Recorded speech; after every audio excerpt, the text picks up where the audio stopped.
जान और जहान की कोरोना परीक्षा। एक बार फिर से मैं प्रिया हाजिर हूं एक बड़ा और खास कार्यक्रम लेकर, जिसमें हम बात करेंगे अग्नि परीक्षा नहीं बल्कि कोरोना परीक्षा की। जान और जहान जितना सरकार के लिए जरूरी है उतना ही जरूरी है उस बड़े तबके के लिए जो इस वक्त हम जानते हैं कि जनसंख्या के दायरे में गरीबी और खासतौर पर मजदूरी के वर्ग में आता है।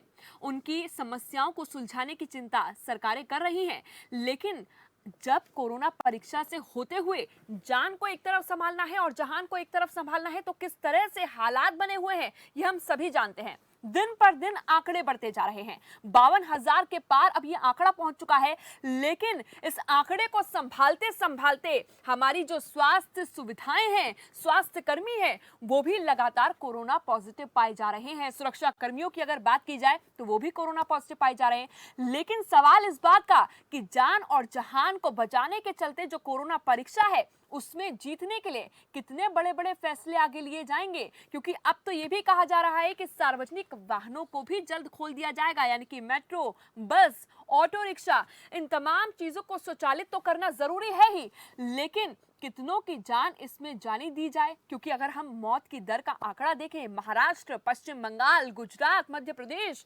लगातार मौत का आंकड़ा बढ़ता जा रहा है। उधर शराब की दुकानों पर लंबी लंबी कतारें लगी हुई हैं। अर्थव्यवस्था को एक साथ समेटने के लिए कोशिश यही की जा रही है कि पेट्रोल पर जो वैट है उससे किस तरह से राजस्व हासिल किया जाए, शराब से किस तरह से राजस्व हासिल किया जाए। लेकिन यहाँ समस्या बन रही है सोशल डिस्टेंसिंग की पालना ना होना। लोग जागरूक नहीं है। स्वास्थ्य सुविधाओं की अगर हम बात करें तो बार बार ये दम भरा जा रहा है कि इटली के मुताबिक अभी भी हम बहुत अच्छा कर रहे हैं, लेकिन स्वास्थ्य सुविधाएं इटली के मुताबिक क्या भारत के पास है? क्योंकि बाकी देशों के मुताबिक अभी भी हम बहुत पीछे हैं स्वास्थ्य सुविधाओं में। ऐसे में देखना होगा कि रिस्क तो हम लगातार ले रहे हैं, क्योंकि 52,000 के पार अब ये आंकड़ा पहुंच चुका है, लेकिन इस रिस्क के बीच आखिर किस तरह से जान और जहान की इस कोरोना परीक्षा से गुजर जाएगा और गुजरते हुए हम जीतेंगे भी। आज हम इस पूरे मुद्दे पर चर्चा करेंगे, क्योंकि फूंक फूंक कर कदम तो रखे जा रहे हैं, लेकिन उसके बावजूद क्यों आखिर कोरोना कम नहीं हो रहा, ये एक बड़ा सवाल है। तो आज हमारे साथ जो चर्चा में जुड़ेंगे उनमें सबसे पहले मैं रेणु भाटिया जी, बता दूं कि रेणु भाटिया जी जो बीजेपी से हमारे साथ जुड़ रही हैं, इसके साथ ही विजय सरदाना अर्थशास्त्री हैं और बलजीत सिंह दहिया जो हेल्थ एक्सपर्ट हैं। कुछ ही देर में हमारे साथ प्रवक्ता कांग्रेस भी बजरंग दास गर्ग भी जुड़ेंगे। लेकिन सबसे पहले रेणु भाटिया जी मैं आप ही के पास आती हूं, क्योंकि अगर बात मैं केंद्र सरकार की करूं, केंद्र सरकार ने कहा कि दबाव काफी ज्यादा था मुख्यमंत्रियों का भी, इसीलिए आर्थिक संकट से उबरने के लिए तमाम चीजों को शुरू किया गया। रिस्क तो लिया गया है, लेकिन इस रिस्क के साथ साथ जीतने का जो बाकी का मंत्र होने वाला है, आंकड़े लगातार बढ़ रहे हैं, मौत की दर भी बढ़ रही है। हालांकि राहत की बात यह है कि ठीक होने वालों की दर भी बढ़ रही है, लेकिन आगे का फैसला क्या होगा बड़ा जो इस रिस्क को कम कर सके?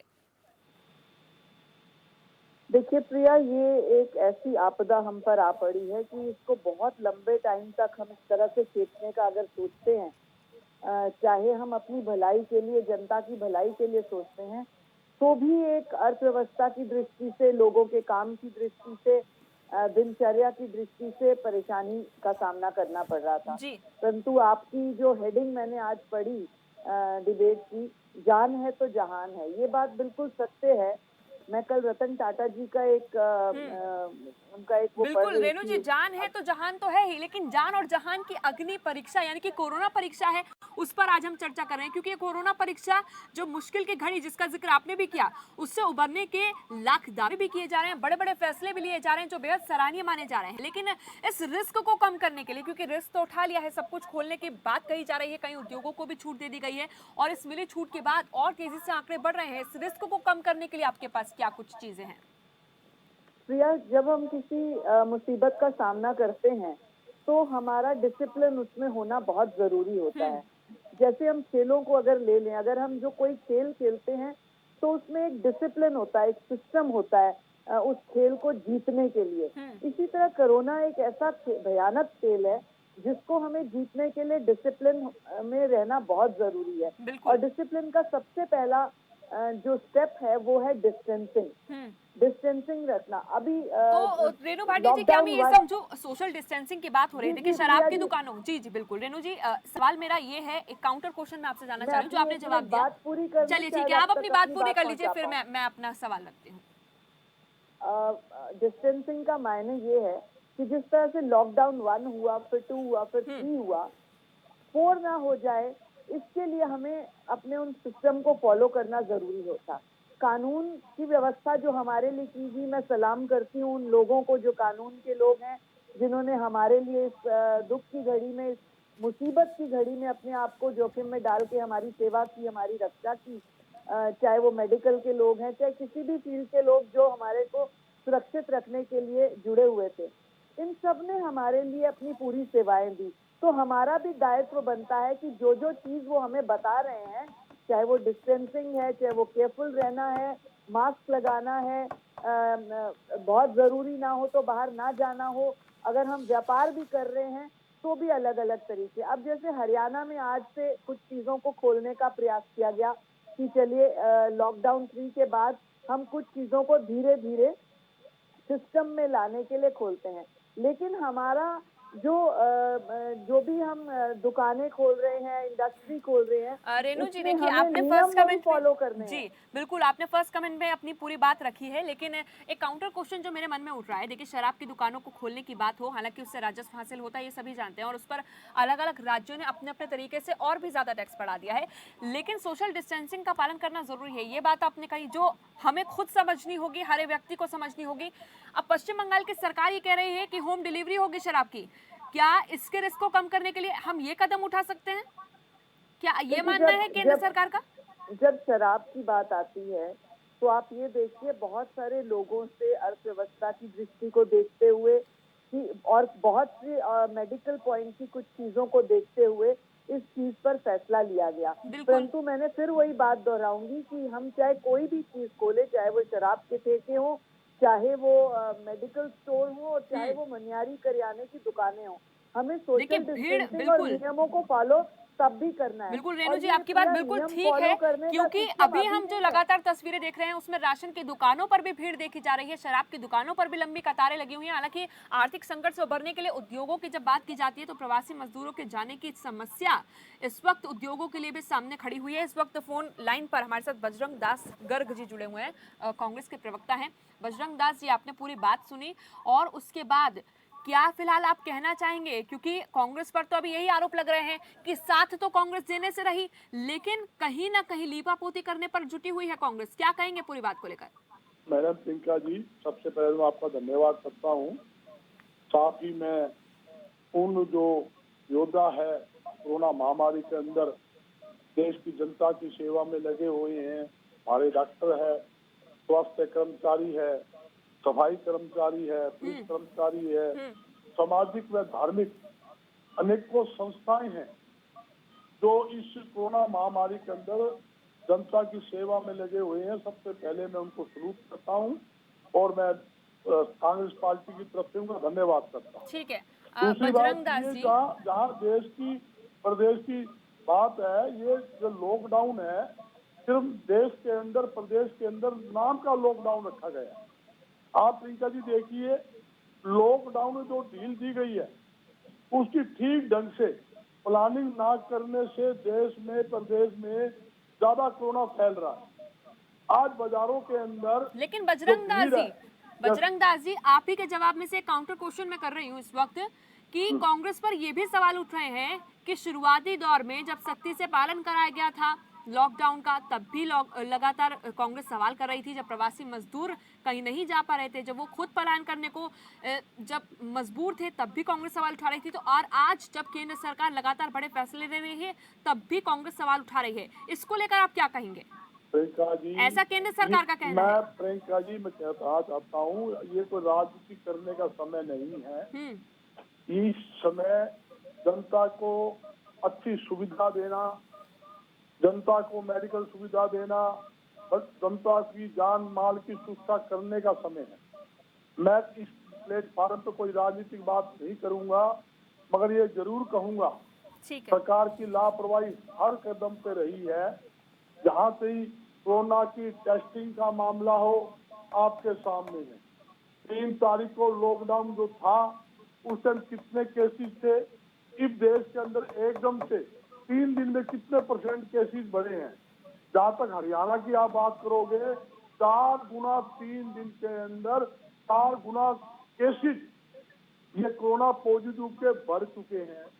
आप जहाँ मेडिकल सुविधा देने की बात है, सरकार की ड्यूटी बनती है हर एक आदमी को मेडिकल सुविधा मिले।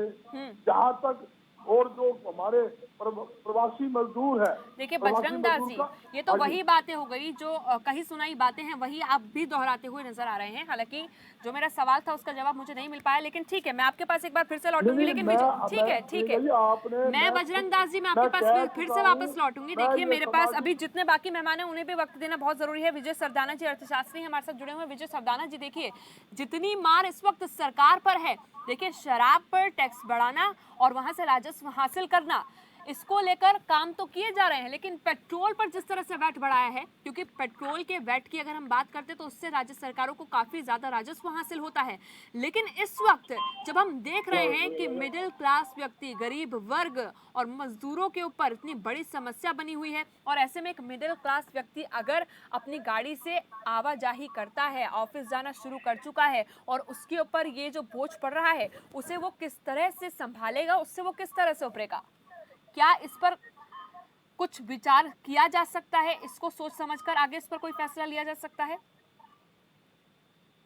मुझे लगता है कि इस चर्चा में बहुत सारे पॉइंट आप लोग मिक्स कर रहे हैं। जी, आपको पॉइंट पे फोकस रखना चाहिए। पहली बात यह है कि जो कोरोना की बीमारी है ये सरकार द्वारा नहीं की गई है, बिल्कुल। ये जनता द्वारा फैलाई जाती है।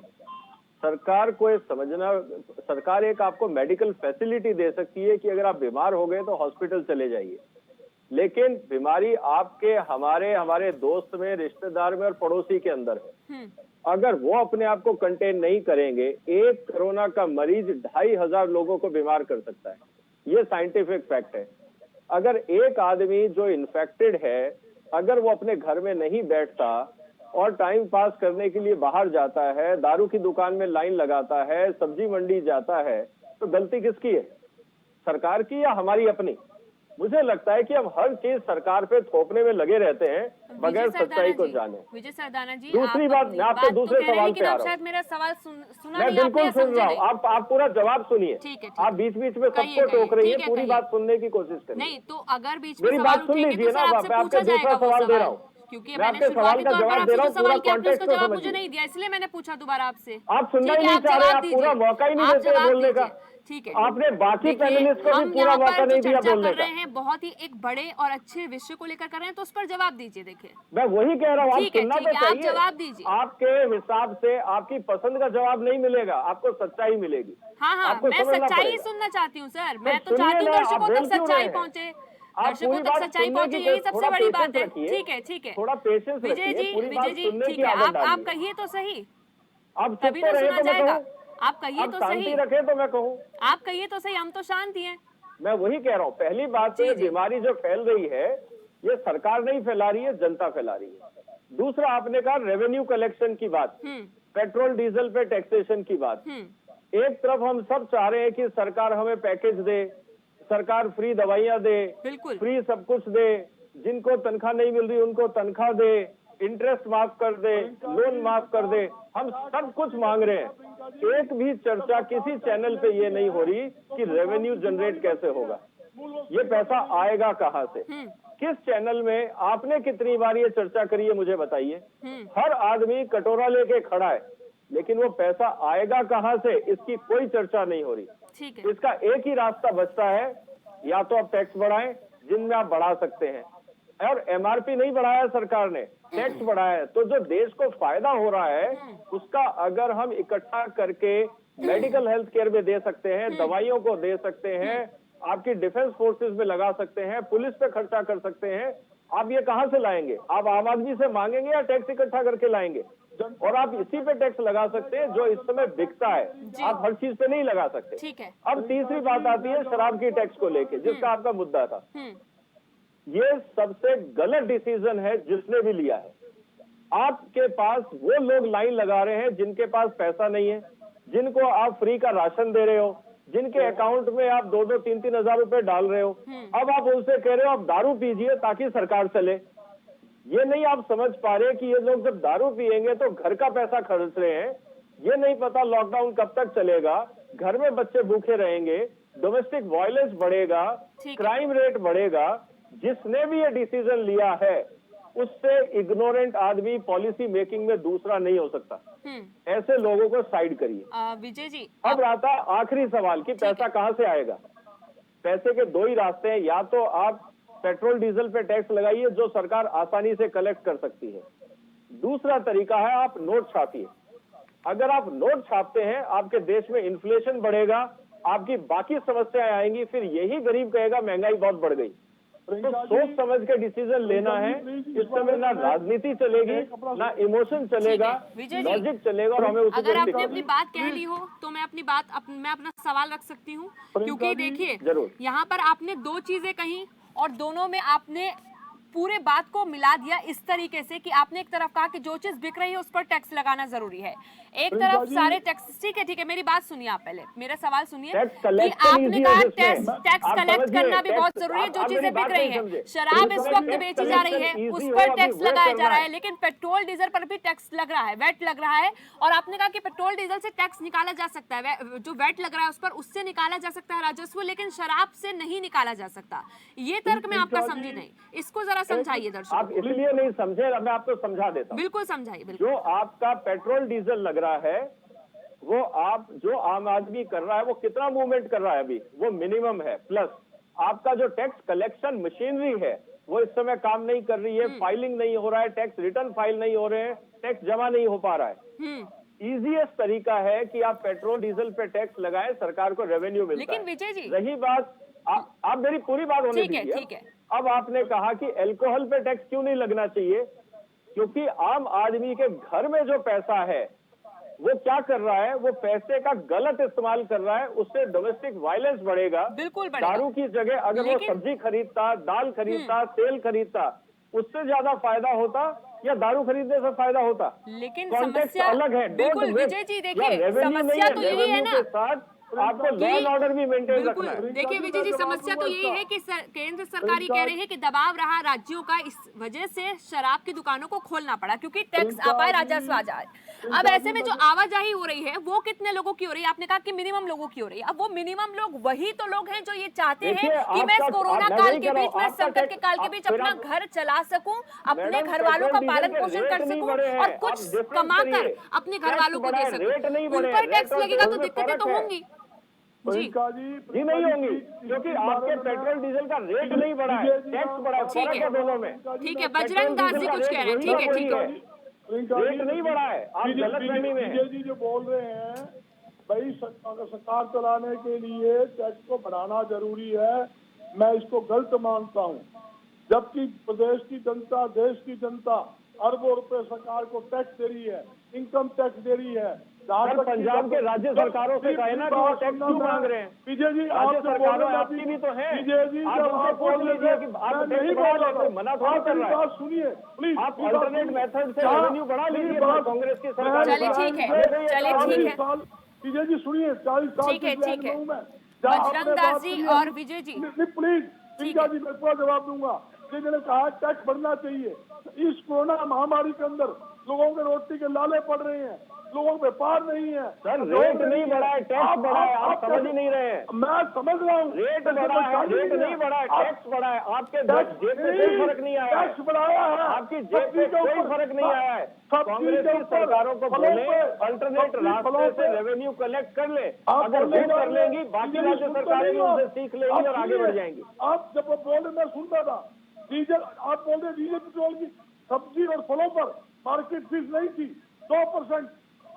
4 दिन पहले मार्केट फीस लगा दी गई, बसों के किराए बढ़ा दिए गए, पेट्रोल डीजल के आप कहते हैं कि बड़े 1 रुपया आप लगा लो। इन्होंने हरियाणा के अंदर पंजाब सरकार को बोलिए ना कि अच्छा मॉडल दे। चलिए रेणु जी कुछ कहना चाह रही है, मैं आऊंगी आप लोगों के पास। ठीक है बजरंग दास जी, आपके सवाल का जवाब देना चाह रही है।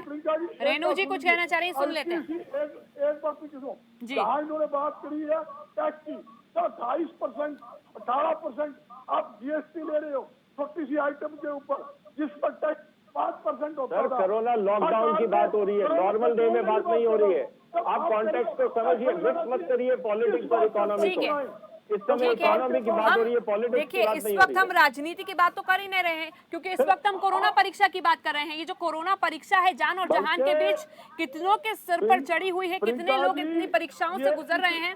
प्रियंका जी, सूखी घड़ी के अंदर जनता को राहत देने की जरूरत है। ठीक है, गरीब आदमी बजरंग को लेकिन दास जी, दारू खोलने से राहत नहीं ठीक है, मिलेगी, प्रॉब्लम बढ़ेगी। मैं आप लोगों के पास लौटूंगी, लेकिन इस वक्त हेल्थ एक्सपर्ट बलजीत सिंह दहिया भी हमारे साथ जुड़े हुए हैं। दहिया जी, देखिए एक बहुत बड़ा सवाल यहाँ पर यह भी उठता है, जब हम बात करते हैं उद्योगों को खास तौर पर शुरू करने की, सार्वजनिक वाहनों को भी शुरू करने की लगातार कवायद तो की जा रही है, हालांकि इस पर अभी कोई फैसला नहीं हुआ है। लॉकडाउन 3 की हम बात करते हैं तो बहुत ज्यादा छूट अब तक दे दी गई है, और उसी बीच पिछले 3 दिनों में आंकड़े भी तेजी से बढ़े हैं और अब वो आंकड़ा 52,000 के पार पहुंच चुका है। अगर स्वास्थ्य सुविधाओं की हम बात करें तो उसको लेकर फिलहाल काम करना कितना जरूरी हो गया है, क्योंकि आने वाले दिनों में ये जो परीक्षा है वो और कड़ी हो सकती है। क्या आप मानते हैं ये? देखिए, इसमें ये है कि जो फैक्ट्री या इंडस्ट्री का खोला है वो ठीक है, धीरे धीरे हो जाए हुए, परंतु उसमें डेफिनेटली डिसिप्लिन आना चाहिए, रूल्स के कायदे जो एडवाइजरी उनका अनुपालना होना चाहिए। जहाँ तक है इसमें काफी वो लोग इस एक किस्म लाइटली ले रहे हैं मेरे हिसाब से।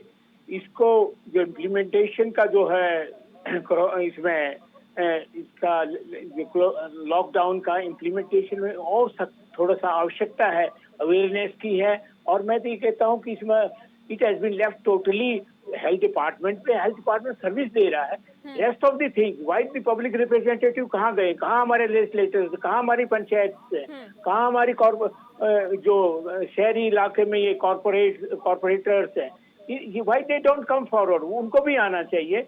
और जहाँ तक इंडस्ट्री की जो उनकी एसोसिएशन हैं उनको करके जहाँ वो काम करें तो वहाँ डेफिनेटली उनको जो कर्मी हैं वहाँ पर, जो इंजीनियर्स हैं या दूसरे कर्मी हैं, उनको बाकायदा it should not be left to them, बिल्कुल ऑब्जर्व उनके सुपरवाइजर्स हैं उनको बिल्कुल implement in to letter and spirit में होना चाहिए। और एक किस्म का जैसे जापानीज का देखा जाता है कि डिसिप्लिन है, तो उस ढंग से हमारा एक डिसिप्लिन होगा। तो खेत कल्याण में काम कर रहे हैं तो ये it requires lot of awareness. अभी अवेयरनेस का सब इतना हो गया, कोरोना है, ये बीमारी है, परंतु इसमें डाउन दी लेन अभी अवेयरनेस की काफी आवश्यकता है। और इसमें इसका मैं ये डराने की बात नहीं कर रहा, उसकी implication, complications and all that, उसके साथ सर्विसेज को भी अकेला एक आशा वर्कर या एएनएम या उन पे छोड़ दिया गया है। तो गांव में मैं कहता हूँ वहाँ पर जो इलेक्टेड बॉडीज हैं वहाँ भी उनका भागीदारी होना चाहिए। ऊपर की चीजें जैसे ठेकरी पहरा है या और है, बाहर से आउटसाइडर में कोई ना आए, यदि कोई हो गया तो उसका आइसोलेशन कैसे किया जाना, क्वारंटाइन की आवश्यकता है, यदि को पॉजिटिव आ गया तो उसे अस्पताल में पहुंचाना, ये बहुत ही इसका ओवरऑल रिव्यू किया जाना चाहिए मेरे हिसाब से। और जहाँ तक स्टेट लेवल पे और जैसे कंट्री लेवल पे हमारी कमेटीज बनी है, स्टेट लेवल पे तो कोई hardly there is any except वहाँ हेल्थ मिनिस्टर का कभी स्टेटमेंट आ जाता है, हरियाणा की कंटेक्स्ट में बोल रहा हूँ, या चीफ मिनिस्टर का एक आध बार ब्रीफ आ जाता है। क्यों नहीं एक किस्म का सामूहिक तौर पर पब्लिक रिप्रेजेंटेटिव भी हो, उसमें एक्सपर्ट्स भी हो, पुराने रिटायर्ड हैंड्स को, रिटायर्ड जो पब्लिक हेल्थ एक्सपर्ट्स, उनको क्यों नहीं शामिल शुमार किया गया, उनको किया जाना चाहिए। संसाधन और इक्विपमेंट हॉस्पिटल्स का है उनको भी अपग्रेड किया जाना। मिलाकर देखा जाए तो स्थिति और परिस्थितियों के बीच इस वक्त परिणाम ये होना चाहिए कि स्वास्थ्य सुविधाओं को किस तरह से और बेहतर किया जा सके। जो पिछले दिनों में हमने देखा है, पिछले इतिहास की भी अगर हम उठाकर बात करें, पिछले दिनों की भी अगर हम उठाकर बात करें तो इस पर भी काम करना बहुत आवश्यक हो चुका है। रेणु भाटिया जी, देखिए जब हम अर्थशास्त्र एक बार में ये कि इसको रूटीन समझ लिया गया है तो it requires a serious thought about it. ये मैं 24 घंटे पे स्टेटमेंट जारी कर दिया, नो दिस नॉट वन बिल्कुल।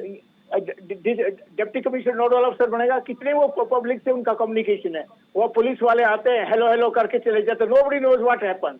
मतलब this is totally is being done in A bureaucratic manner. और जहाँ तक है जिसको बहुत ये ना नेशनल इमरजेंसी है, वो बहुत इमरजेंसी है, इसको बहुत सीरियसली लिया जाना चाहिए। घरों में भी है, वो पब्लिक को किस प्रकार से उनको हमें अवेयर कराना है, किस प्रकार से उनकी सुविधा देनी है। इसके साथ साथ दूसरे और प्रोग्राम जैसे हेल्थ प्रोग्राम थे, एंटीनेटल केयर है, इम्यूनाइजेशन है, वो स्टैंड स्टिल हो गए, वो भी साथ साथ चलने चाहिए। जो आप फैक्ट्री चल रहे थे, why not the other one, तो वो भी नहीं हो रहे हैं। तो हमें धीरे धीरे करके नॉर्मलसी में ले आना, परंतु डिसिप्लिन इसमें लाने के लिए अवेयरनेस है हमारे, मैं कहूंगा पब्लिक रिप्रेजेंटेटिव का भागीदारी होना, जो कि आप वो या तो स्लम्बर में चले गए, स्लीप में चले गए, या वो कहीं दूर जाके अपने ऐशो आराम कर रहे हैं, तो उनको why they are not coming for, where are your minister, nobody knows where they are. और इस वक्त जो सीधा असर पड़ रहा है वो पड़ रहा है गरीब लोगों पर, गरीब वर्ग पर, मिडिल क्लास लोगों पर, मजदूरों पर। ये तमाम वो लोग हैं जो इस वक्त एक और मैं बात कहना चाहता हूँ, जी अल्कोहल का जो है ये बिल्कुल नाजायज है, बिल्कुल ये ऐसी कमाई भाड़ में जाए। बिल्कुल इसको तो आज बिल्कुल बंद कर देना चाहिए। ये हेल्थ हैजर्ड भी है ऑलरेडी, और वो तबका आमतौर पर वही लोग लाइन में 2-2 किलोमीटर 5-5 किलोमीटर की लाइन लगे हुए। Nonsense, itself is required। Administrator क्या कर रहे हैं, 2 पैसे टका कमाने के लिए? No, this not required. आप 2-2 5-5 किलोमीटर अब नॉर्मल सिचुएशन है, बिल्कुल नहीं है। इसका मतलब पीपल बिकम, जहां जाके वो पियेंगे क्या, ग्रुप में बैठ के अकेला अल्कोहल कोई नहीं पीता। देयर इज अ सेइंग, अफीम जो होता है, एडिक्ट होता है, वो अकेला पीता है। दारू पीने वाला अकेला नहीं पीता, वो समूह में पीता है। और वो जाके वो अकेला, वो आपका जो आइसोलेशन है या सोशल क्या कहते हैं डिस्टेंसिंग टोटल खत्म हो जाएगी। और तीसरी रीजन पिछले 3 दिन में जिस प्रकार से ये कंट्री के अंदर भी और हरियाणा में भी और दूसरे प्रांतों में जैसे बड़े हैं, ये कि अल्कोहल का एक बड़ा हिस्सा अल्कोहल जिम्मेवार होगा। ठीक है, आपने अपनी बात रखी और बहुत सारी चीजों का जिक्र भी किया, लेकिन रेणु भाटिया जी, अभी आपने कुछ देर पहले सुना होगा कि विजय सरदाना जी जो अर्थशास्त्री हैं वो ये कहते हुए नजर आ रहे थे कि किस तरह से रेवेन्यू इकट्ठा किया जा सकता है। आपको वो कह रहे हैं कि नोट छापिए, सरकार नोट छाप सकती है। पेट्रोल और डीजल पर टैक्स बढ़ाने को हालांकि उन्होंने बढ़ावा दिया है, लेकिन इसके साथ साथ शराब बंदी की भी उन्होंने बात की। शराब जो बिक रही है उससे कितनी हानि पहुंच सकती है, लेकिन उससे टैक्स जो आ रहा है, जो राजस्व आ रहा है, उससे सरकार को लाभ मिल रहा है और राज्य सरकारों का दबाव भी केंद्र सरकार पर रहा। लेकिन जिस रेवेन्यू को इकट्ठे करने की बात की गई, क्यों वो कदम नहीं उठाए जाते सरकार द्वारा?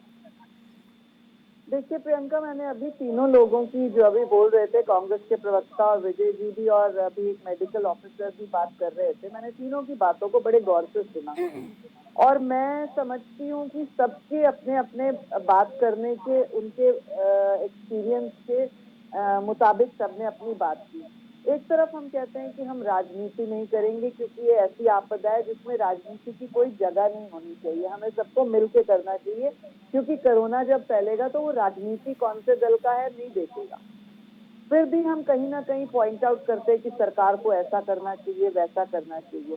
विजय जी की इस बात को मैं समर्थन करती हूँ कि हर चीज सरकार पे कैसे छोड़ सकते हैं हम जब सरकार हमें एक सिस्टम बना के दे रही है, उस सिस्टम को भी हम फॉलो नहीं करते और सारी बात सरकार के ऊपर छोड़ते हैं। सरकार अगर रेवेन्यू की बात करती है, कमाई की बात करती है, बिजनेस खोलने की बात करती है, तो वो भी हर एक प्रदेश के मुखिया के साथ बैठ के करती है।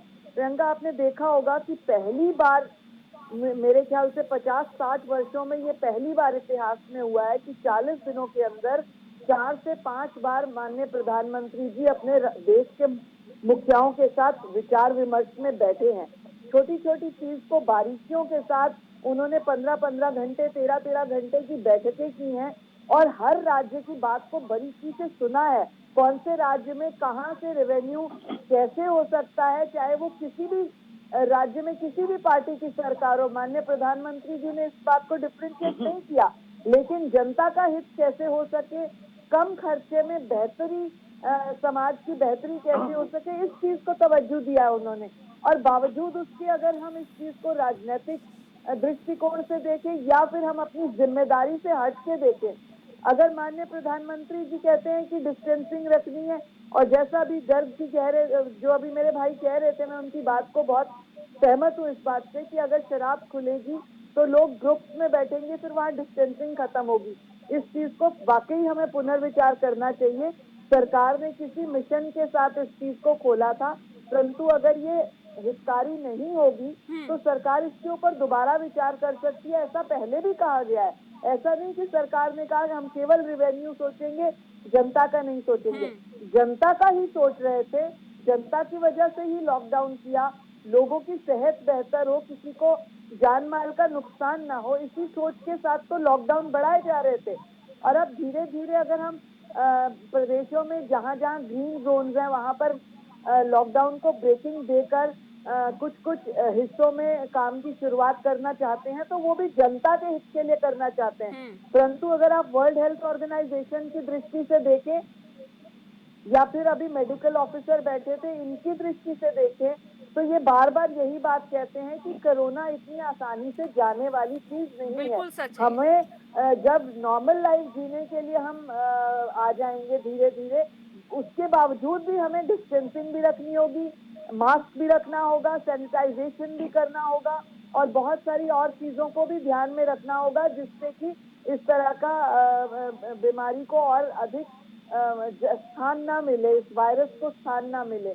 तो ऐसा नहीं है कि ये वन टाइम आकर चली जाने वाली चीज है। जब तक इसका पूरा बिल्कुल फाइनल स्टेज पर रुकाव नहीं सोचा गया और नहीं आया है, तब तक हमें उन चीजों को अपने ऊपर अप्लाई करना होगा जो मेडिकली हमको सेफ कर सकते हैं। तो सारी चीजों को ध्यान में रखते हुए सरकार भी आगे बढ़ रही है। बहुत से लोग कहते हैं कई दिनों से काम बंद है, उस चीज को भी ध्यान में रखा गया कि लेबर पलायन कर रही है, इंडस्ट्री कैसे चलेगी, डेली यूज की चीजें कैसे आएंगी, ये जो हम डेली अपनी चीजों को यूज करें, इनकी पैकेजिंग, सर्विस, ये सारी चीजें भी मायने रखती हैं। तो इन चीजों को धीरे धीरे खोलना ही और सुविधा देते हुए सेफ्टी को देखना, दोनों चीजों को बैलेंस करके चलना सरकार ये का तमाम दायित्व चीजें है इस वक्त जो और दायित्व सरकार है, अपना फर्ज निभा रही है। बिल्कुल जो दायित्व बना हुआ है सरकार के ऊपर, उसको किस तरह से इम्प्लीमेंट करना है, खासतौर पर राज्यों की हम बात करें, राज्यों के कोऑर्डिनेशन की हम बात करें, केंद्र और राज्य के कोऑर्डिनेशन के साथ आगे की जो तमाम चीजें हैं वो किस तरह से सुधरती हैं, क्योंकि इस वक्त कोशिश यही है सरकार की ओर से भी, जैसा कि रेणु भाटिया जी ने भी कहा सरकार की ओर से, इसके साथ हमारे साथ अर्थशास्त्री भी जुड़े हुए थे, बजरंग दास गर्ग जी जो कांग्रेस से हमारे साथ जुड़े हुए थे, और डॉक्टर भी हमारे साथ जुड़े हुए थे, जिन पर खास तौर पर जिनसे हम चर्चा कर रहे थे आज के इस विषय को लेकर। आप सभी का बहुत बहुत स्वागत, बहुत बहुत शुक्रिया आज की इस चर्चा में जुड़ने के लिए, तमाम सवालों के जवाब देने के लिए।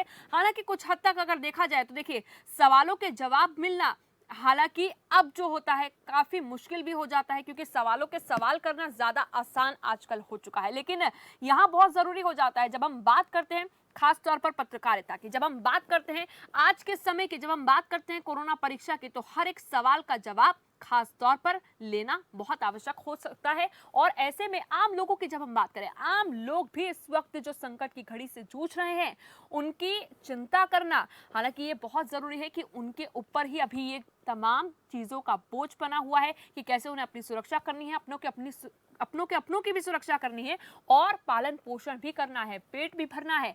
इन तमाम सवालों के साथ और तमाम जवाबों के साथ आज की इस चर्चा में बस इतना ही। दीजिए इजाजत, नमस्कार।